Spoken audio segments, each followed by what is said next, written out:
Kumusta mga kanonggar? Flex ko lang yung nabili ko na G-Sports Mokoto. Ganda. Talagang 800 lang yan nakuha ko.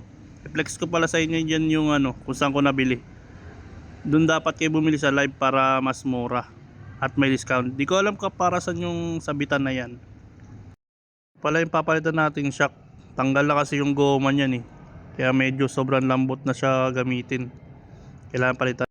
Ito binaklas ko na para makita nyo yung ganong yung sira nyan. Yan, nakita nyo naman yan, yung R1 series. Yung sira nyo, tanggal yung goma. Dahil sa laging gamit na sobra talagang gamit yan, biyahe, pasok. Tapos palitan natin itong Gizmoto Sports. At kailangan na natin itong ikabit para makita. So, ito na, nakakabit na yung ang kanonggar, yung Mokoto G-Sports. Diba? Pwede na siya pambiyahe natin lang sa angkas tsaka sa pagpasok.